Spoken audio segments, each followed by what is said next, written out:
जो मेरा नाम मनोज कुमार और मेरे चैनल का नाम है मनोज केमिस्ट्री वाला। आप सभी लोगों का हमारे इस चैनल में बहुत बहुत स्वागत है, अभिनंदन है।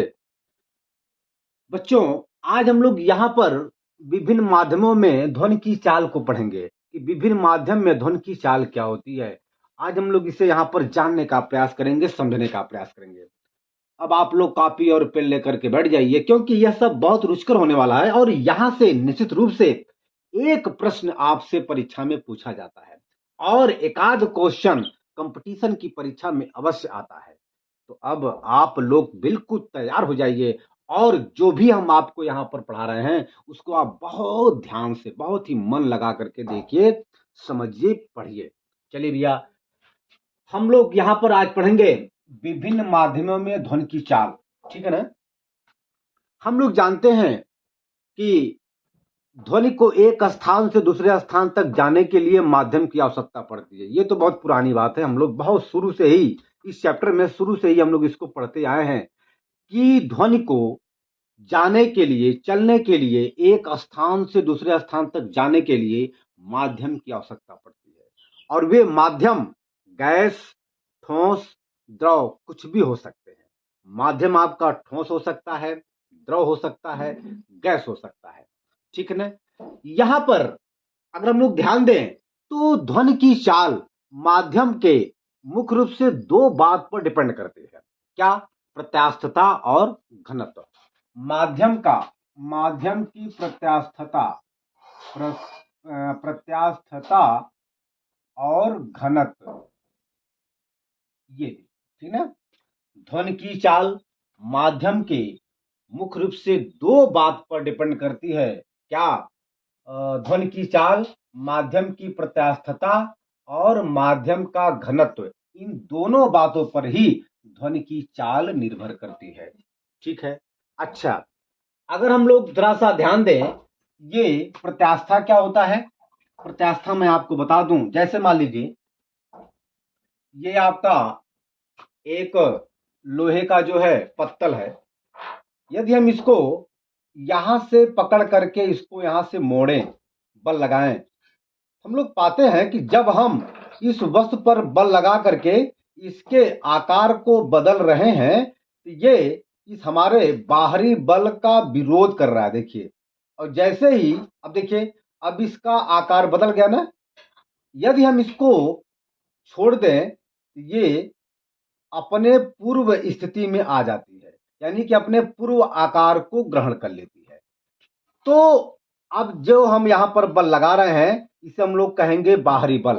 तो जब हम इस पर बाहरी बल लगा करके इसके आकार को, इसके आकृति को बदलने का प्रयास करते हैं तो ये क्या करता है कि अपने आकृति का विरोध करता है। यानी ये चाहता है कि हम जिस आकृति में, हम जिस आकार में हैं उसी आकार में हम पड़े रहें। लेकिन हम चाहते हैं कि इस पर एक बाहर से बल लगा करके इसके आकृति को बदल दे। अब देखिए, अब इसकी आकृति बदल गई, वक्राकार हो गई, है ना। जैसे ही हम इस बाहरी बल को हटाएंगे ये अपनी पूर्व, अपनी प्रारंभिक आकृति में आ जाएगी। मतलब पहले वाली आकृति में आ जाती है। तो इसी गुण को, मतलब जिस गुण के कारण वस्तु अपनी प्रारंभिक अवस्था में, अपनी प्रारंभिक आकृति में आ जाती है, उसी गुण को कहते हैं प्रत्यास्थता। ठीक है ना? तो जो बल हम किसी वस्तु पर लगाकर उसके आकृति में परिवर्तन करते हैं उसी बल को कहा जाता है विरूपक बल। अब देखिए, जो बल हम इस पर अप्लाई कर रहे हैं इस बल को कहेंगे विरूपक बल। देखिए, अब हम, अच्छा, विरूपक मतलब क्या हुआ? विरूपक बल माने ऐसा बल जो किसी वस्तु के आकृति को बदल दे। वह बल जो किसी वस्तु पर लगकर उस वस्तु के आकृति में परिवर्तन कर दे उसी बल को कहा जाता है विरूपक बल। माने रूप को बदल देने वाला बल। ऐसा बल जो किसी वस्तु के रूप को बदल दे उसी बल को कहा जाता है विरूपक बल। अब देखिए, अब हम ये विरूपक बल इस लोहे की पत्ती पर लगा रहे हैं और लगाने के बाद देखिए अब हम इसके आकृति को बदल दिए।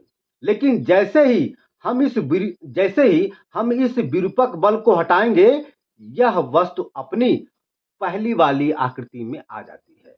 तो जिस गुण के कारण विरूपक बल हटा लेने के बाद, विरूपक बल, ये क्या है? विरूपक बल। विरूपक बल हटा लेने के बाद वस्तु में जिस गुण के कारण अपनी प्रारंभिक अवस्था, अपनी पूर्व अवस्था में, अपनी पूर्व आकृति में आ जाती हैं, उसी गुण को कहा जाता है क्या? प्रत्यास्थता। ठीक है, कोई दिक्कत तो नहीं है? अच्छा, और अब रही बात घनत्व की, तो ये हम लोग जानते हैं कि जब किसी माध्यम के मालिक्यूल बिल्कुल पास पास होते हैं तो उस माध्यम का घनत्व बहुत ज्यादा होता है, और जब किसी माध्यम के कण बहुत दूर दूर फैले होते हैं तो उस माध्यम का घनत्व बहुत कम होता है। ठीक है, अच्छा, दो बात यहां पर स्पष्ट हो गई। चलिए, हम लोग प्रत्यास्थता और घनत्व के बारे में समझ गए। अब देखिए, किसी भी माध्यम का, किसी भी माध्यम में ध्वनि की चाल, किसी भी माध्यम में, किसी भी मीडियम में ध्वनि की चाल उस माध्यम के केवल दो बातों पर मुख्य रूप से निर्भर करती है। क्या क्या? माध्यम की प्रत्यास्थता और माध्यम का घनत्व। ठीक है ना? यदि हम मान लें कि माध्यम की प्रत्यास्थता ई है और माध्यम का घनत्व स्मॉल डी है, तो उस माध्यम में ध्वनि का वेग v बराबर होता है अंडर रूट कैपिटल E अपान डी। ये हो गया। ये क्या है बेटा? ये ध्वनि की चाल है। क्या है? ध्वनि की चाल है। अच्छा, ये क्या है? ई क्या है? ई प्रत्यास्थता है, प्रत्यास्थता। डी क्या है? घनत्व। ठीक है, ये आपका है। अच्छा, अगर हम इसकी बात करें, ये तार है, यदि हम तार पर, इस तार में विरूपक बल लगा करके इसके आकृति को बदल दें, देखिए हमने बदल दिया, देखिए, ठीक है। अब यह तार अपनी प्रारंभिक अवस्था में नहीं आ रहा है। इसका मतलब यह हुआ कि इस तार में, इस प्लास्टिक की तार में कोई प्रत्यास्था का गुण नहीं है। तो जो वस्तु जितना जल्दी से विरूपक बल हटा लेने के पश्चात, जो वस्तु जितना जल्दी से अपनी प्रारंभिक आकृति को प्राप्त कर लेता है, उस वस्तु में उतना ही ज्यादा प्रत्यास्था का गुण होता है। इसमें देखिए, हमने इसको मोड़ दिया, अब ये इसी अवस्था में पड़ा है। इसका मतलब यह हुआ कि इसमें प्रत्यास्था का गुण बिल्कुल जीरो है। क्या है? बिल्कुल शून्य है। क्यों? क्योंकि जब हमने विरूपक बल को यहां से हटा लिया तो ये तार अपनी प्रारंभिक आकृति में नहीं जा रहा है। इसका मतलब यह हुआ इस तार में प्रत्यास्था का गुण, इस प्लास्टिक की तार में प्रत्यास्था का गुण शून्य है, जीरो है। ओके, कोई दिक्कत? चलिए, अब हमने आपको बताया कि किसी भी माध्यम में ध्वनि की चाल माध्यम के मुख्य रूप से दो बातों पर डिपेंड करती है। पहला क्या है? माध्यम का प्रत्यास्थता, और दूसरा है माध्यम का घनत्व। ओके, अब देखिए, ठोस का प्रत्यास्था, ठोस में प्रत्यास्था का गुण ज्यादा होता है द्रव से, और द्रव की प्रत्यास्था ज्यादा होता है गैस। ओके, ठोस की मतलब ठोस में, ठोस माध्यम में प्रत्यास्था का गुण सबसे ज्यादा होता है, उससे थोड़ा सा कम द्रव में होता है, और सबसे कम गैस में होता है। यानी कि अगर इसमें प्रत्यास्था ज्यादा है, अधिक प्रत्यास्था, अधिक प्रत्यास्थता,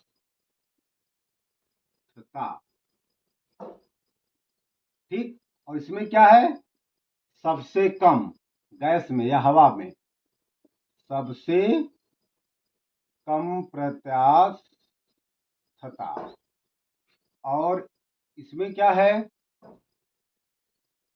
मतलब इसमें जो है द्रव का ठोस से कम और गैस से ज्यादा होता है।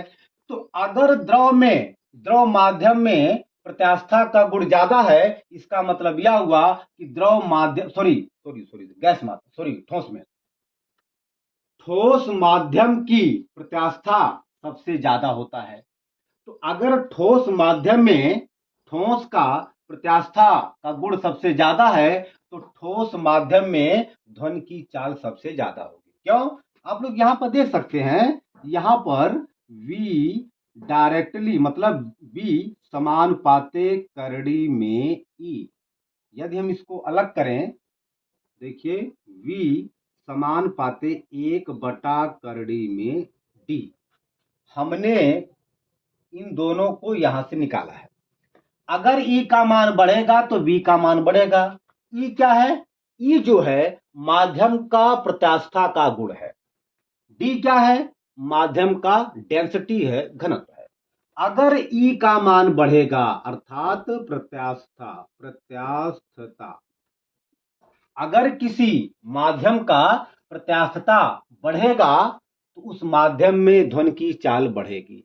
अगर किसी माध्यम की प्रत्यास्थता घटेगी तो उस माध्यम में ध्वनि की चाल घटेगी। यहां देखिए, अगर किसी माध्यम का घनत्व घटेगा तो उस माध्यम में ध्वनि की चाल बढ़ेगी। भाई अगर डी का मान बढ़ेगा इसकी वैल्यू ज्यादा आएगी, ज्यादा आने का मतलब यह हुआ कि उस माध्यम में ध्वनि की चाल ज्यादा हो जाएगी। ठीक है ना? यहां पर V जो है माने ध्वनि किसी माध्यम में ध्वनि की चाल, किसी माध्यम में ध्वनि की चाल उस माध्यम के घनत्व के व्युत क्रमानुपाती होता है, उल्टा होता है। आप देख सकते हैं, D बढ़ेगा तो V घटेगा, D घटेगा तो V बढ़ेगा। यहां पर किसी भी माध्यम में ध्वनि की चाल उस माध्यम के प्रत्यास्थता गुण के समानुपाती होता है। अर्थात ई बढ़ेगा V बढ़ेगा, ई घटेगा V घटेगा। यही है, ठीक है ना? हम लोग जानते हैं कि अलग अलग माध्यम में ध्वनि की चाल अलग अलग होती है। अगर माध्यम सेम है तो उसमें ध्वनि की चाल बिल्कुल सेम रहेगी। ठीक है, हम लोग ये भी जानते हैं कि किसी भी ध्वनि को एक स्थान से दूसरे स्थान तक जाने के लिए माध्यम की अति आवश्यकता पड़ती है। अगर कोई माध्यम नहीं है तो वहां पर कोई भी ध्वनि एक स्थान से दूसरे स्थान तक जा ही नहीं सकता। मतलब निर्वात में ध्वनि नहीं जा सकता, निर्वात में ध्वनि की चाल शून्य होती है। अच्छा, ध्वनि की चाल क्या है? किसी भी माध्यम में विक्षोभ जिस चाल से आगे जाता है उसी चाल को कहा जाता है ध्वनि की चाल। ठीक है ना बेटा? किसी भी माध्यम में विक्षोभ जिस गति से आगे बढ़ता है, जिस वेग से आगे बढ़ता है, उसी के वेग को ही ध्वनि की वेग या ध्वनि की चाल कहते हैं। ये हम लोग जानते हैं। और ध्वनि को एक स्थान से दूसरे स्थान तक जाने के लिए माध्यम की आवश्यकता पड़ती है। और वह आपका माध्यम या तो ठोस हो सकता है, या तो द्रव हो सकता है, या तो गैस हो सकता है। और खास बात यह है, किसी भी माध्यम में ध्वनि की चाल उस माध्यम के मुख्य रूप से दो बात पर निर्भर करती है। पहला बात है क्या? माध्यम की प्रत्यास्थता और माध्यम का घनत्व। हम लोग यहाँ पर देख सकते हैं कि माध्यम मतलब किसी भी माध्यम में ध्वनि की चाल V उस माध्यम के प्रत्यास्थता के समानुपाती होता है तथा उस माध्यम के घनत्व के व्युत क्रमानुपाती होता है। ये हम लोग यहाँ पे देख सकते हैं। अर्थात V बराबर होता है करड़ी में E/D। E बढ़ेगा तो V बढ़ेगा, E घटेगा तो V घटेगा, D बढ़ेगा तो V, अगर D कम होगा तो V बढ़ेगा, अगर D ज्यादा होगा तो V कम होगा। यही यहाँ पर इसका संबंध होता है। मेरे प्यारे बच्चों, हमको लगता है कि आपको समझ में आ गया होगा। ठीक है, आइए हम लोग इसे बिल्कुल एक क्रम से, एक सिस्टमिक आर्डर से हम लोग यहाँ पर लिखने का प्रयास करते हैं। ठीक है, चलिए भैया देखा जाए।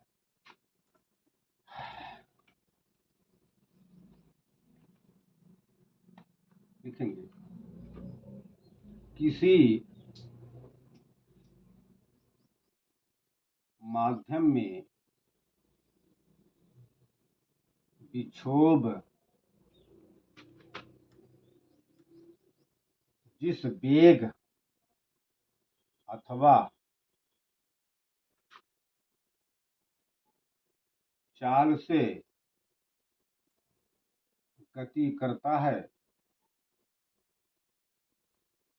उसे ध्वनि की चाल अथवा ध्वनि का वेग कहते हैं। ठीक है ना। चलिए, हम लोग जानते हैं कि अलग अलग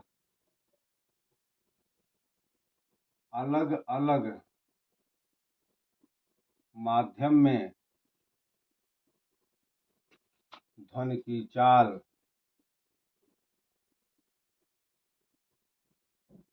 अलग अलग होती है। अलग अलग होती है। किसी भी माध्यम में ध्वनि की चाल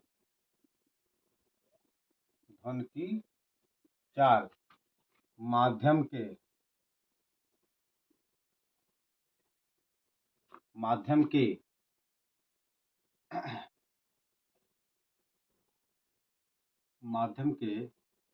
किसी भी माध्यम में ध्वनि की चाल माध्यम के मुख्य रूप से दो बातों पर निर्भर कर। पहला है माध्यम का प्रत्यास्थता।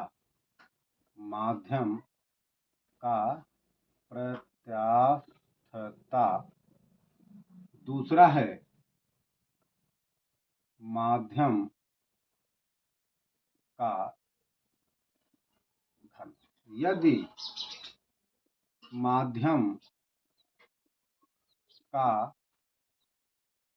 माध्यम का प्रत्यास्थता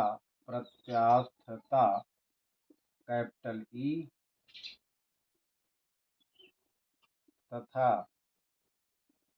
घनत्व स्मॉल डी हो तो माध्यम में ध्वनि की चाल स्मॉल v बराबर होता है करड़ी में under root capital E upon capital D. ये क्या है? ई प्रत्यास्थता है, प्रत्यास्थता है। ये क्या है? घनत्व है। ठीक है ना।